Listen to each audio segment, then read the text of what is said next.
सुदीक्षित जी कहते हैं अस अभिमान जाय जन भूरे, मैं सेवक रघुपति पत मोरे। हम अभिमान बहुत बड़ा बड़ा करते हैं, लेकिन अभिमान करो तो कैसा करो, क्रोध करो तो परमात्मा पे क्या क्या करो।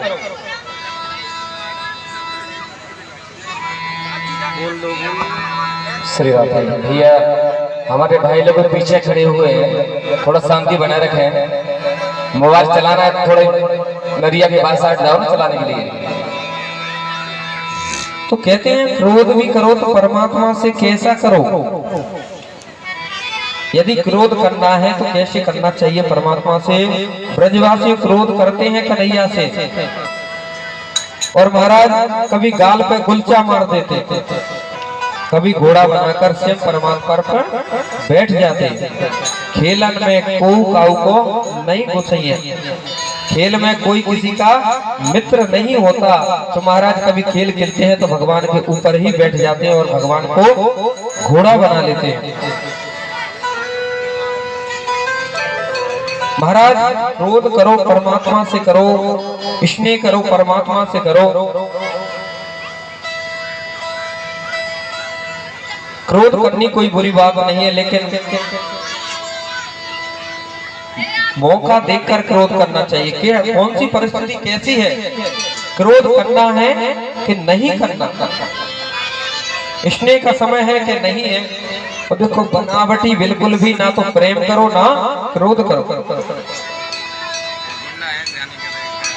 और जैसे माँ अपने बच्चे पर क्रोध करती है ना, बाहर से क्रोध करती है लेकिन अंदर से उसे दुलारती है, प्रेम करती है,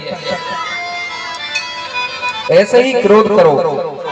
और गीता में लिखा है क्रोधाद भवति सम्मोहा, सम्मोहा स्मृति विभ्रमा, स्मृति भ्रंशात् बुद्धि नाशो, बुद्धि नाशः प्राणस्यति। क्रोध में सम्मोहन होना प्रेम परम आवश्यक है। वो इसलिए जब आपने मटका बनाते हुए देखा होगा, और महाराज मटका बनाते हैं और उसे जब पीटते हैं तो अंदर हाथ लगा लेते हैं और बाहर से उसे ठोकर मारते हैं। तो माँ का प्रेम ऐसे ही होता है कि प्रेम तो क्रोध तो ऊपर से करती है लेकिन अंदर से बच्चे को सच्चा प्रेम करती है। क्रोध करना है तो परमात्मा को करो। देखो कर्माबाई ने भगवान से क्रोध कर लिया, गोविंद से क्रोध किया,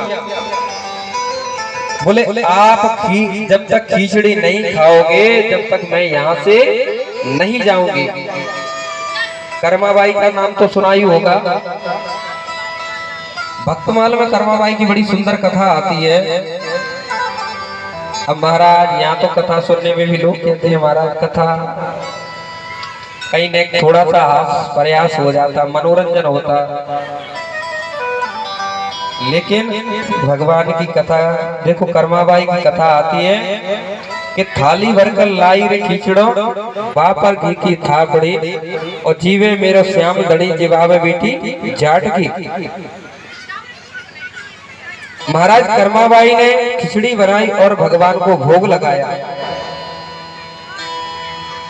कर्माबाई ने कहा जब तक आप भोग नहीं पाओगे तब तक मैं ऐसे ही बैठी रहूंगी। और कहते हैं महाराज कर्माबाई की क्रोध के आगे भगवान को झुकना पड़ा। इसलिए व्यर्थ में मत करो। क्रोध करना है समय पे आने पर क्रोध करो। कंस ने निर्देश दिया कोई उनका स्वागत नहीं करेगा। मथुरा में जब कृष्ण आएंगे कोई उनके स्वागत अभिवंदन नहीं करेगा। लेकिन हमारी मथुरा में जैसे ही भगवान गलियों में से निकलते हैं तो सब स्त्रियां उनका पुष्प बरसाकर स्वागत करती हैं और माता आपस में बातें करती हैं, बोले यही है जिसने पूतना मारी है। दूसरी माता कहती है यही है जिसने महाराज अगासुर को मारा है। तीसरी माता बात कहती है ये कंस को मारने के लिए आया है।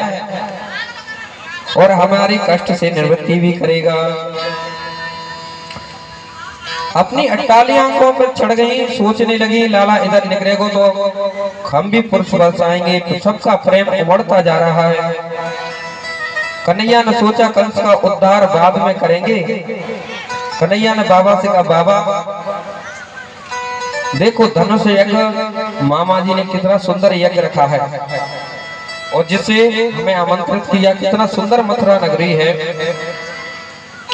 मथुरा में प्रवेश करते हैं, हृदय आदि वासना है तो मधुर नहीं हो सकता, प्रति इंसान के प्रति आकर्षण नहीं हो सकता।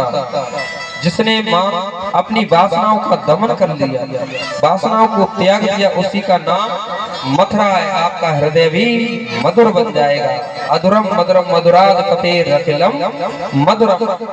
भगवान श्री कृष्ण कैसे हैं? बोले सर्वांग स्वरूप ही उनका मधुर है।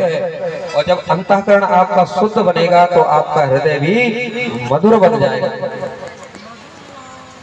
एक साधारण मनुष्य किसी के यहाँ जाता है तो वो चाहता है कि मुझे शुद्ध स्थान मिले।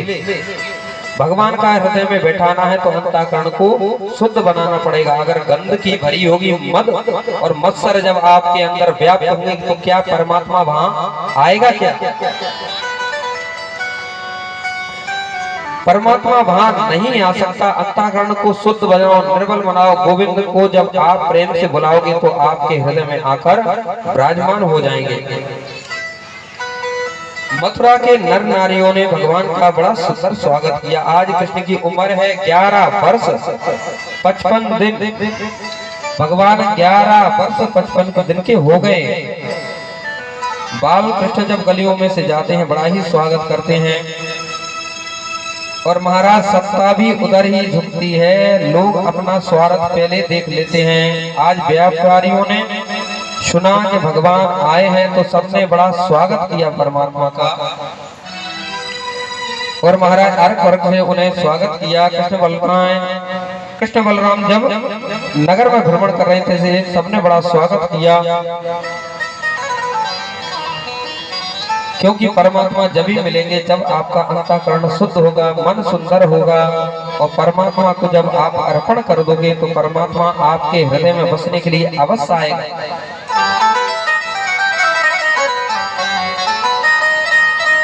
सब सखा बोले लाला हमें शर्म लग रही है, हमारे फटे पुराने कपड़ा पहन कर।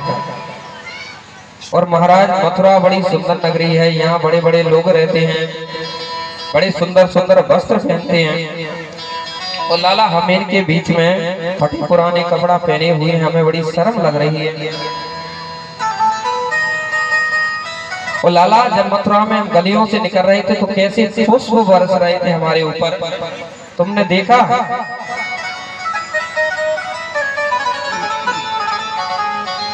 अरे जब मथुरा में हम घुसने लगे इतने फूल बरस रहे, मामा कंस ने कि दरबार में कितना स्वागत होगा। अब देखो बाल बुद्धि है, ये तो भगवान जानते हैं, लेकिन वो तो सोच रहे हैं जब मथुरा में हमारा प्रवेश करते ही इतना स्वागत हो रहा है तो महाराज कंस के दरबार में कितना स्वागत होगा। मामा कंस हमारा स्वागत करेंगे। कृष्ण ने कहा ठीक है, मैं तुमको वस्त्र की व्यवस्था करता हूँ। श्री कृष्ण यमुना किनारे गए और एक धोबी के पास गए, बड़े स्नेह से बोले मामा जी राम राम। उसने कृष्ण की ओर देखा ही नहीं, फिर बोले मामा जी राम राम। कंस का वो धोबी था, उसने कहा ये हमारा भांजा कहां से आ गया। कृष्ण भगवान ने कहा मामा जी राम राम। कंस ने कहा मैं तो तुम्हें जानता नहीं, तुम मेरे भांजे कहां से आ गए। बोले तुम्हें पता नहीं, मामा के गांव के सब मामा होते हैं। ऐसा होता है या नहीं? मामा के गांव के सब मामा होते हैं। तो कंस हमारे मामा हुए तो क्या आप हमारे मामा नहीं हो? इसी रिश्ते से आप भी हमारे मामा होते हो। हम महाराज कंस के भांजे हैं, उनसे मिलने जा रहे हैं। हमारे सखन के पास वस्त्र नहीं है, सो आप थोड़े से वस्त्र इन्हें भी दे दो। जब लौटकर वृंदावन जाएंगे तो आपको वापस कर देंगे। धोबी ने कहा, अरे ग्वारिया, पोखर के पानी पीने वाले, गऊ चराने वाले राजा को वस्त्र को पहनने की आकांक्षा रखता है, राजा के वस्त्र को पहनने की इच्छा रखता है, वस्त्रों पहनने की अभिलाषा करता है। चलो यहाँ से चले जाओ, नहीं तो जो काम महाराज कंस को बाद में करना मैं यही पहले कर दूंगा। महाराज मेहमान बनकर आए, मेहमान की तरह रहो, ऐसी अभद्र भाषा में टिप्पणी करता हुआ भगवान कृष्ण से बोला। कन्हैया बोले, देखो हम आपसे मामा जी कह रहे हैं और आप तो बड़ी गुस्सा दिखा रहे हैं। महाराज धोबी ने डंडा लिया और मारने के लिए परमात्मा को दौड़ा। बाल कृष्ण ने एक उंगली पकड़ा, छोटा सखा खड़ा था, उंगली पकड़े हुए छोटा सखा पकड़ा, उंगली को पकड़े हुए एक सखा पास में खड़ा हुआ था और उसने देखा कि धोबी डंडा लेकर कृष्ण को मारने के लिए दौड़ा। उसे मन में गुस्सा आया, बोले, कन्हैया दिखा दे भैया, भाई पूतना बारे हाथ, मैं तेरे पीछे हूँ, जो कुछ होगी सो सब देख लेंगे। धोबी डंडा लेके जैसे ही मारने दौड़ा, महाराज भगवान ने एक जोड़ से थप्पड़ उसके गाल पर जो ही छोड़ा, उसका सर धड़ से अलग हो गया और धोबी का गोविंदाय नमो नमः हो गया, धड़ अलग हो गया। अब तो घाट पर जितने धोबी थे महाराज हाहाकार मच गया और सब वस्त्रों को वहीं छोड़कर भाग गए। कन्हैया बोले, जितने वस्त्र हैं जो जिसको अच्छा लगे सो ले लो। अब महाराज सबने वस्त्र कर लिए। सखा है 2.5-3 फुट के और वस्त्र है महाराज 15-15 फुट के, बड़े बड़े वस्त्र हैं। सड़क पर चल रहे हैं तो ऐसा लग रहा है जैसे बिना झाड़ू के ही झाड़ू लग रही हो। महाराज सबको शर्म लगने लगी, लाला हमारे तो बड़ी ही शर्म लग रही है। कन्हैया बोले, मैं कुछ व्यवस्था करता हूँ। भगवान एक दर्जी के घर पर आ गए, जो कृष्ण के परम ही भक्त थे। वो कंस का नौकर था, लेकिन उसने खिड़की से गोपाल को बुलाया, बोले अंदर आइए। और भगवान अंदर गए तो भगवान के सही बोले, इन वस्त्रों को आप ठीक कर दीजिए। और उस दर्जी ने महाराज भगवान के हिसाब जो जैसा था उसका वस्त्र फिटिंग के हिसाब फिटिंग कर दी वस्त्रों की। और महाराज भगवान ने कहा, मांगो, क्या मांगना चाहते हो? धोबी ने हाथ जोड़कर कहा, प्रभु यही वर दे दो कि बस मैं आनंद रहूं। तत्सुदामनो भवनम माल का लक्ष्य जगवतु। तो कहते हैं सुदामा नाम के जो माली के घर गए भगवान, वस्त्रों को ठीक करवाया दर्जी। यहाँ सुदामे नाम के माली के घर गए, सबको माला पहनाई उस माली ने। राजमार्ग में अब सब सखाएं संग जा रहे हैं। सामने से एक विचित्र नारी जा रही है, जो महाराज 3 जगह से टेढ़ी है, चेहरा बड़ा भीषण है, काली काली, हाथ में चंदन का कटोरा लिए है। ज्यादा कुरूपणी होने के चक्कर में सब लोग उसको त्रिवक्र कहते थे, लेकिन गोविंद ने किसी के चमड़े को नहीं देखते, परमात्मा किसी के शरीर या कपड़े या वस्त्र आभूषणों को नहीं देखते, परमात्मा तो सिर्फ मन को देखते हैं। आपका अंतःकरण शुद्ध है कि नहीं, आपकी भावनाएं पवित्र है कि नहीं। महाराज संसार के शब्द फैलाने वाले लोग कुरूपणी को, नारी को त्रिवक्र कहते थे। जब गोविंद के बगल से होकर निकली तो गोविंद ने उसके सामने जाकर खड़े हो गए और बड़े स्नेह से पूछा, हे सुंदरी, आपका परिचय क्या है? तो आज महाराज कुब्जा बोले। कुब्जा कहती है, काकंबरे विनेन्दु हललेपनम कंसा आग्ने कथ साधुना देहे वयोरंग विलोपमुत्तमम् श्रेयतस्ते न चिरात् भविष्यति। नचरात भविष्यति। कहते महाराज कृष्ण ने पूछा, देवी आपके हाथ में कटोरी लेकर किधर जा रही हो? का तुम बरेर वेनेंदु हनु लेपने, इस कटोरी में जो चंदन है इसको लगाने के लिए जा रही हो। अगर हम आपको अच्छे लगे तो आप ये चंदन हमें भी लगा सकती हो।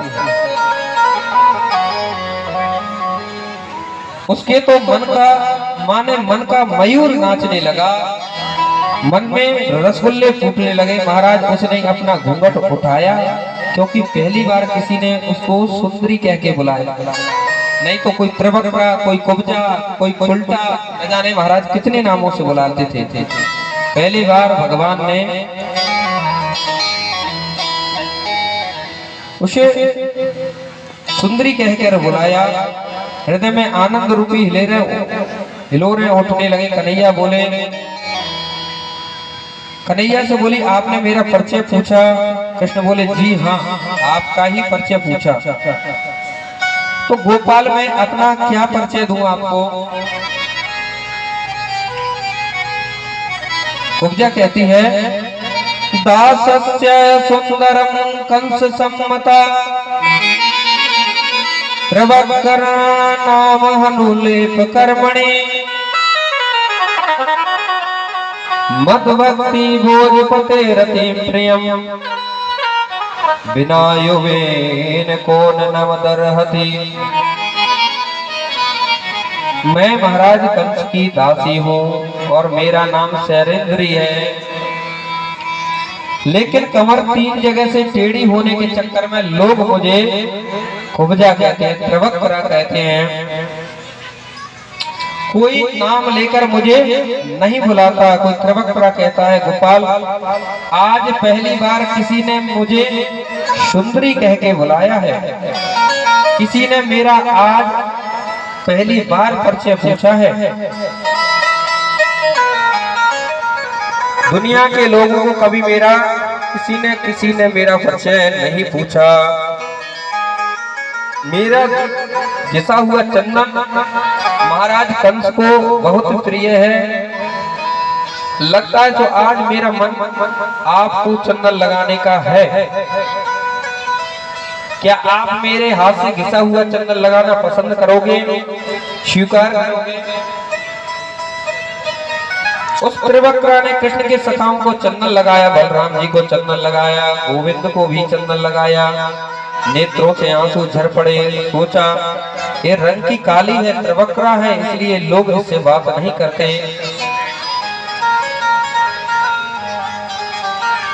इसे भी तो मानव जीने का अधिकार है और ये मनुष्यों की भांति भी जी सकती है।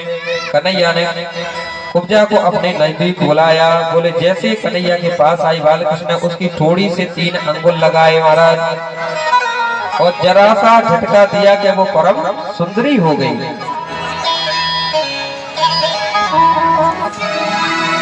तेरी मंदी मंदी मुस्कनिया पे, तेरी मंदी